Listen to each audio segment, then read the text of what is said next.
Bismillahirrahmanirrahim. Kita mulai pembahasan untuk uji kompetensi bab 2 IPS kelas 8 halaman 127. Pertanyaan nomor 1. Pak Amir mengajar SMA sebagai guru. Setelah beberapa tahun, ia kini menjabat sebagai wakil kepala sekolah bidang kurikulum. Kasus ini merupakan contoh mobilitas sosial dan jawabannya adalah vertikal naik. Mobilitas sosial vertikal naik adalah mobilitas yang menjadikan adanya peningkatan status, kedudukan, derajat, serta menjadikan jiwa menjadi lebih bahagia, dan jawabannya adalah yang C. Ke soal nomor 2, faktor pendorong bagi kelompok masyarakat tidak mampu untuk melakukan mobilitas sosial adalah yaitu keadaan politik. Pada kelompok masyarakat tidak mampu, kelompok ini sangat bergantung kepada situasi politik untuk mendorong mobilitas sosial.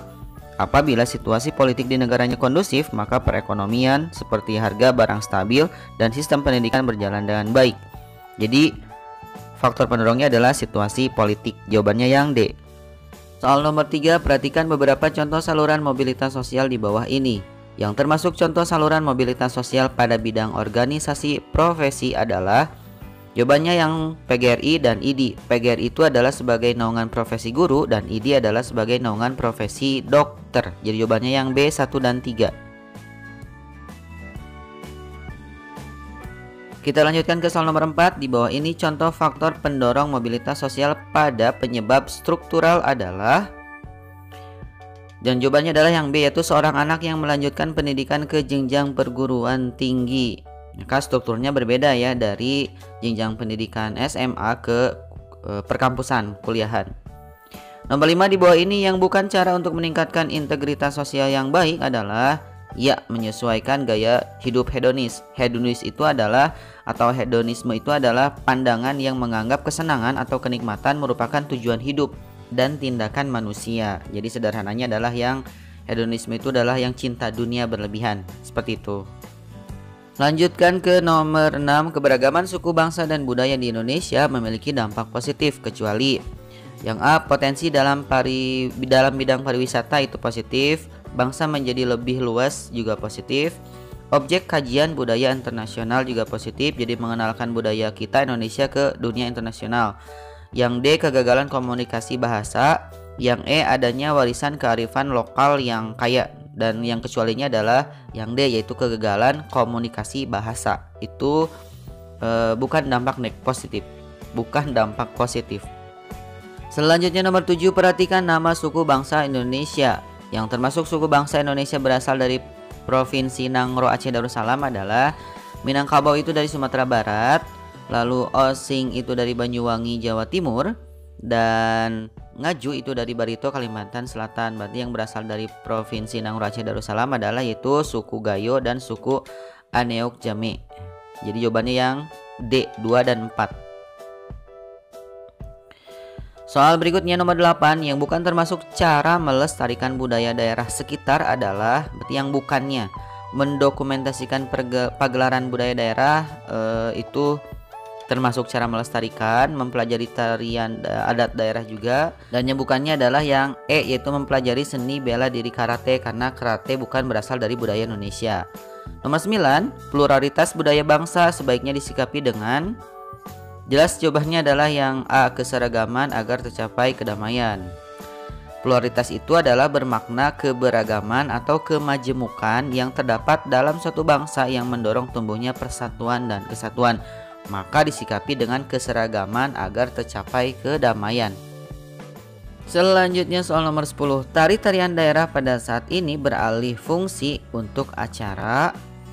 Jadi seiring dengan perkembangan zaman, tari-tarian daerah yang sebelumnya dipergunakan sebagai acara keagamaan, sesaji, syukuran, hingga perang, kemudian beralih fungsi menjadi tari ciri khas kedaerahan untuk penyambutan tamu, yang C. Nomor 11, konflik antara buruh dan pengusaha kerap sekali naik ke pengadilan. Pemberian upah yang tidak sesuai menjadi salah satu alasan. Kasus di atas menggambarkan konflik terjadi karena faktor, jelas ya jawabannya D, yaitu perbedaan kepentingan. Jadi di satu sisi buruh punya kepentingan untuk mendapatkan upah yang sesuai, di satu sisi pengusaha ingin memberikan upah yang minimum untuk peningkatan perusahaan.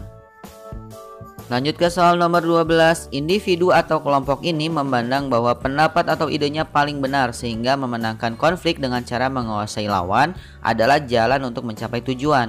Hal ini merupakan cara menangani konflik, yaitu dengan cara yang B, yaitu memaksakan kehendak.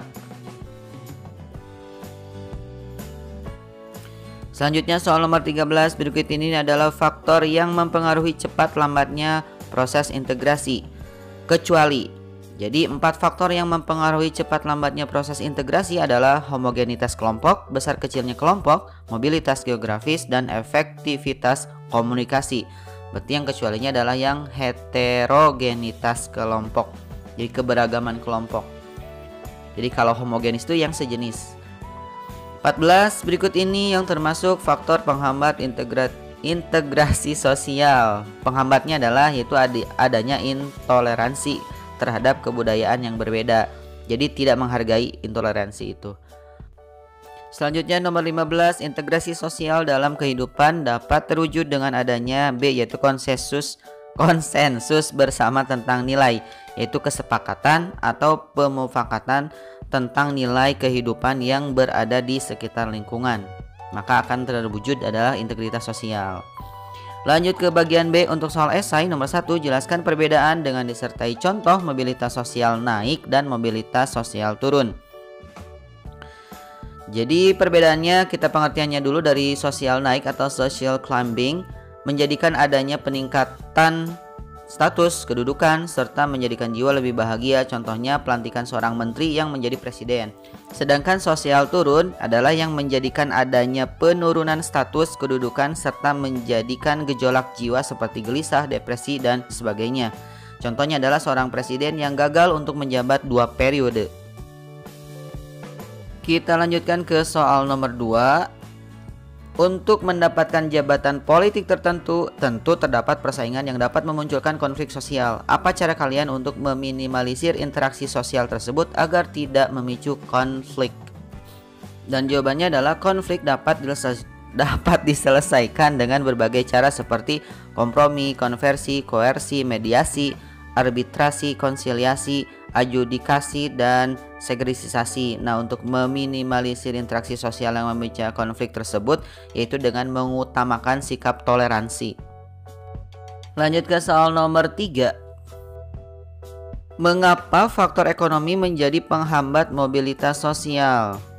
Dan jawabannya adalah faktor ekonomi memiliki peranan yang sangat penting karena dapat menjadi pendorong maupun penghambat mobilitas sosial. Seseorang yang mengalami perekonomian rendah atau kecil maka akan sulit untuk mendapatkan modal usaha, biaya pendidikan, peluang kerja, kesempatan, dan lain-lain, sehingga faktor ekonomi bisa menjadi penghambat sosial.